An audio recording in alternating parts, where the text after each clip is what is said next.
One of Guam's two newspapers has been sold. The Marianas Variety was bought by a company called Guam Times LLC. According to a press release, Guam Times LLC purchased the Marianas Variety from Eunice Art Studio this past week. Guam LLC is owned by businessman Ho S. Yun, who is also the founder and owner of Cortec International Corporation. According to the release, Amir Yunus will remain as its publisher. Yunus is quoted in the release as saying, quote, "Guam has seen the growth of the variety over the past 10 years. We're excited. Guam Times LLC wants to help the variety do what it takes to grow even more.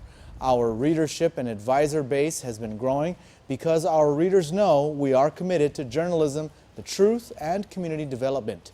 Variety's growth will mean the growth of journalism and accountability on Guam." Previous owner Eunice Art Studio is a Saipan-based corporation that publishes the Marianas Variety News and Views. The company has been publishing in the CNMI for over 40 years. Eunice Art Studio entered the Guam market about 15 years ago as Guam Variety before relaunching the Marianas Variety Guam Edition in 2004. Guam Times LLC owner Yun is quoted as saying, "The publisher, the newsroom, and the staff all are committed to a higher standard of journalism. What makes the Variety so successful is the independence of their newsroom. It's a great operation. We see the potential and the value of investing in this market. We are a local company that wants to engage residents with great journalism backed up by local ownership. We're excited to give it the local support it needs to flourish," end quote. The new owners assure the public that there will be a seamless transition in ownership. Trial has begun for Tommy Kitchachua-Faison, one of two men accused of robbing the Days Inn last December, shooting at police and leading them on a wild chase. His alleged accomplice, Irvin Munoz-White, who's also charged in the notorious Bank of Guam heist, testified against Faison.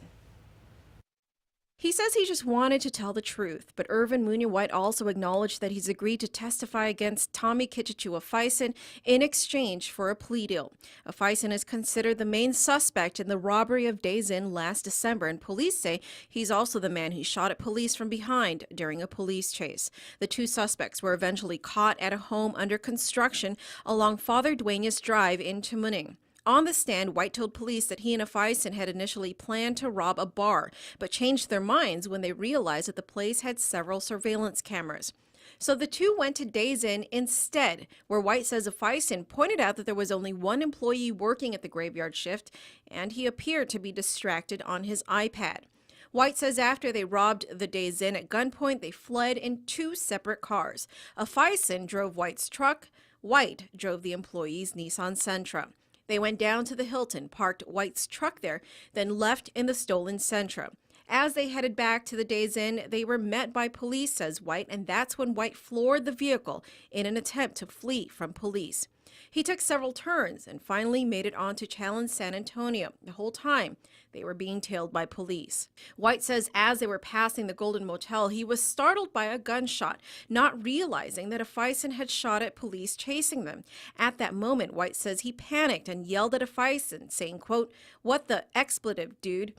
But Faison told him to keep driving. White testified that Faison then took two more shots at police, holding the gun with his left hand. Faison, he says, is left-handed.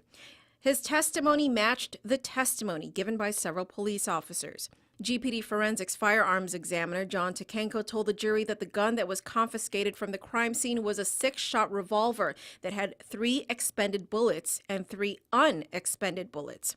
Officer Tony Borja, who was one of 2 officers in the police car that was shot at, testified about the chase, but says he wasn't able to clearly identify the shooter because it was still dark and they were traveling at a high rate of speed. Another police officer, Peter Paulino, also testified that when Faison was apprehended, he claimed to have been homeless, using the home as shelter. But Paulino pointed out that Faison appeared soiled, sweaty, and out of breath, not like someone who had just been sleeping. Trial resumes tomorrow in Judge Michael Bordalio's courtroom. Meanwhile, Irvin Munoz-White was also in court today for another case. Judge James Canto has scheduled several hearings in the weeks ahead for all 3 defendants in the Jigo Bank of Guam robbery. White, along with his father, Jackery White, and Edward Baza, are facing several armed robbery charges for one of the biggest bank heists in recent years. The Whites allegedly confessed to police about the robbery, but Baza denies any involvement. At their last hearing, all three defendants pleaded not guilty, but it appears Irvin White may change his mind. Irvin has a change of plea hearing coming up on February the 12th. Police say White voluntarily confessed to the crime while in custody for the Days-Inn robbery.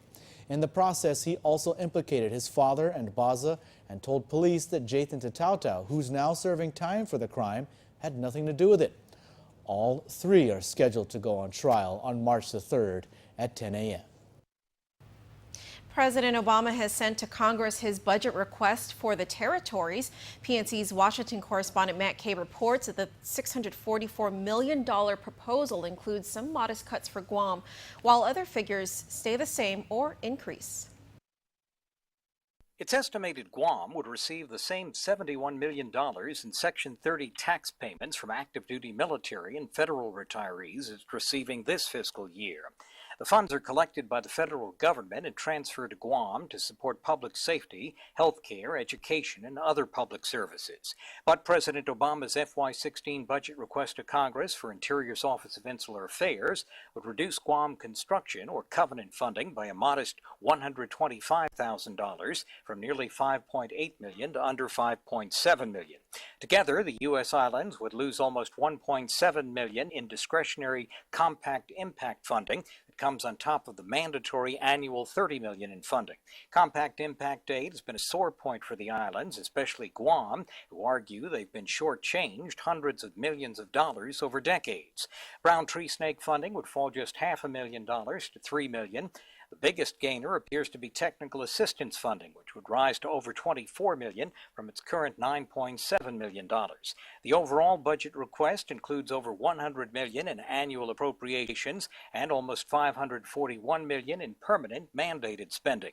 The FY16 budget request also includes $7 million for climate change programs, $4.4 million for sustainable energy efforts, and $5 million for school maintenance.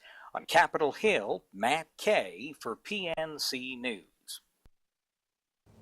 Vice Speaker B.J. Cruz says Governor Eddie Calvo's proposed budget for fiscal year 2015 doesn't appropriate enough money to fund increases to GDOE, even though the budget is larger than the previous fiscal year. I'm just disappointed that in the transmission, though he puts in his letter that education will be able to address and solve all the ills of society, that he didn't make a commitment on his part to how much he wanted to fund GDOE. Vice Speaker B.J. Cruz is the chairman of the Budget Committee, and he says the governor's proposed budget for fiscal year 2016 only appropriates $364 million for all of GDOE, UOG, GCC, the judiciary, the legislature, the AG's office, and the mayor's council. We have to split the 364 between ourselves, which is almost equal to what we spent last year. And so there's no way that we can fund any increase in DOE, or at least the way that it's set there, unless we take from other agencies. Cruz points out that GDOE alone asked for $328 million in its fiscal year 2016 budget request. Meanwhile, he says the increases in the budget from the governor's request are all going towards the executive branch and its line agencies. The governor's revenue projections are at $851.7 million, which is up 8.6% from the previous fiscal year. That really is really optimistic. I don't know how he did that. When he was a member of the legislature and he was chairman, I can distinctly remember him saying that, it's usually a 3, 4, maybe even at most a 5% increase. And even then that was stretching it to try to make the budget balance. I don't know how he arrived at an 8.9 or 8.7. Whatever it is, it is really high, and I just need to know how we ended last year, how we included or didn't, where all of this money is coming from, because I just don't see it. And the Vice Speaker says he wants to see the final financial report for fiscal year 2014. The Budget Chair says it's still early in the budget cycle, and there will be many months ahead of budget review and public hearings.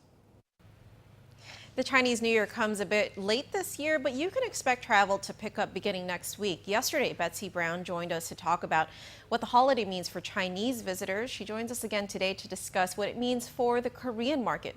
Betsy, should we expect to see a lot more tourists from Korea for the holiday as well?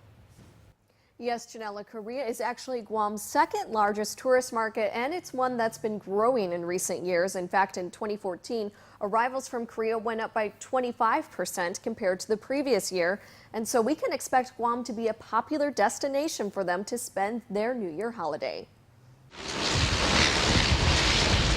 Expect planes arriving from Korea to be full in the coming weeks as the Lunar New Year is celebrated. We're gonna expect more travels, yes, because we have also same holidays, Chinese New Year. Koreans get 3 weekdays off for the national holiday, and Jin Air Assistant Manager Cindy Lee says Guam's warm weather makes it a desirable place for them to spend a 5-day weekend. They just come for the resting, so the outside view is compared with the Korea, like the city people is more beautiful. They can see like an ocean, and then they can relax at the hotel, and then go to some option for the like a jet ski, the water sports, or those kind of things, or jungle tour. Yeah. And Jin Air recently upgraded its planes from 737s to 777s so that they can accommodate more passengers as Guam grows in popularity amongst Korean travelers.